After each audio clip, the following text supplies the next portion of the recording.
Hey guys, AGYT Abbott here. It's been a bit. Just trying to get some videos out. Probably be one video a week until I get my phone back. It's just trying to do videos, get them out on some different devices, working my way around this problem. And yeah, today I'm bringing you guys a video where I'm going to be ranking all the January movies from 2020. Yes, I'm gonna try and do this for every month this year, but yeah, this is gonna be my ranking of the January movies, which includes 1917, because I'm counting 1917 as 2020. The award season counts it as 2019, but the actual wide release was 2020, so that's my reasoning behind that. So let's get into it. At the number 9 spot, we have The Grudge. Now, this is not a surprising one at all. You guys have seen the review, most of you that are watching, possibly. It's not a good movie. It is awful. It is literally just... It's every worst horror movie combined, almost. It's idiotic. It makes the worst choices. It is not scary.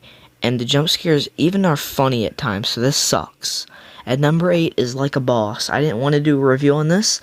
I honestly didn't even want to watch it, but you know, I needed an extra movie to put in the January ranking, and also to fill up the 100 movies ranked. Actually, I'm trying to do more than 100 movies this year.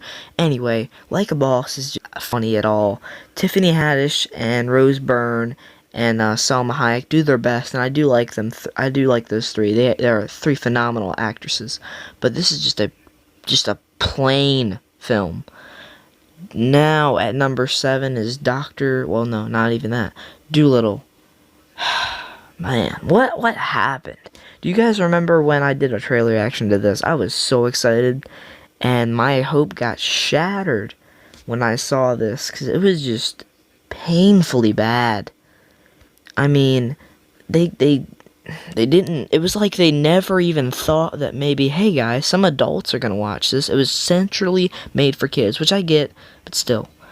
Underwater is coming in at number 6. From what I could see of the film, it was good, but everything else, it was insanely dark and grim, and you could hardly see anything. It's essentially Alien, underwater. It's pretty much Aliens underwater, except it's nowhere near as good as Alien or Aliens. Alien 3 is garbage, in my opinion, so this is basically the Alien 3 of except this is Alien 3, except it's underwater, because Alien 3 was bad, this movie was bad. It was decent. I wouldn't say it's horrible. It's definitely better than the previous films later on the list. But yeah, it was just not that impressive. At number 5, I believe. Yeah, 5. Yep. So yeah, at number 5 is The Turning. I saw this for my birthday, and honestly, man, they just effed it up. They really did. They did up.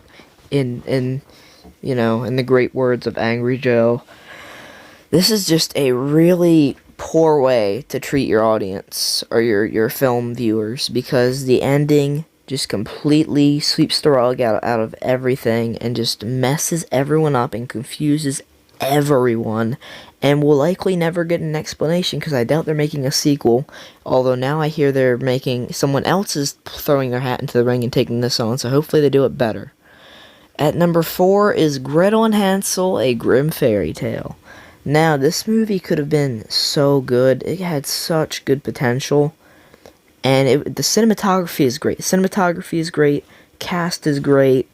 I mean, there was no outstanding performances, but I do like the cast. The world building was good. The set design. The lighting. It was an interesting choice for the lighting. Gives you a very creepy tone. Some very diverse scenes and some weird scenes. Not many scary scenes. Really, the only good, like, decently made scene is the shot in the trailer where she's pulling the hair out of her mouth, and maybe like one other scene. This is one of those films where I just don't see myself rewatching, just because it's not that memorable. At number 3 is The Gentleman. This is a very enjoyable film. And I get that a lot of people might not have even seen this because they were more interested in like The Turning or Gretel and Hansel or Bad Boys for Life. But I thought it was a very entertaining flick. Hugh Grant was fantastic. Matthew McConaughey was great. It was just a very fun film, as you just get this great sort of crime lord or like drug war going on between these different communities, or these, yeah, pretty much groups of people. And it was just very fun. It was a fun action flick. It was a fun crime drama sort of thing. And I found it very funny, especially Matthew McConaughey and Hugh Grant's performances. So yeah, I enjoyed it. At number 2 is Bad Boys for Life. Will Smith and Martin Lawrence still got it, man. Years later, they are still being the bad boys, and they're, doing fantastic. The comedy was great, the action was great, the few twists inside of the film were very well done, and I didn't see them coming at all. Including one that's like really early in the film that honestly really shocked me and blew me away, at their choice of that. And like I said, the cast is great with Will Smith and Martin Lawrence, specifically Martin Lawrence. They just give him some really great material to work with in this film. And Will Smith is just badass in every action scene. Just some really great stunts, lots of explosions. It's kind of hard to pinpoint if certain things should explode, because, I mean, there's one scene where this car just randomly explodes after just a few bullets, is hurling by, and, Michael Bay level destruction, gotta love it. So yeah, at number 1, guys, you probably saw this coming, is 1917. It is just a gold standard achievement in cinematography.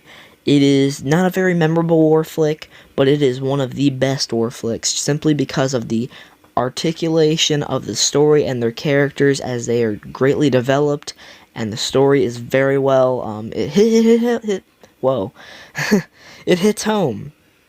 It very much hits home, especially in the end, where, I should say spoiler alert if you have not seen 1917, especially it hits home in the end, where, our main character gets to the other character's brother, played by, oh man,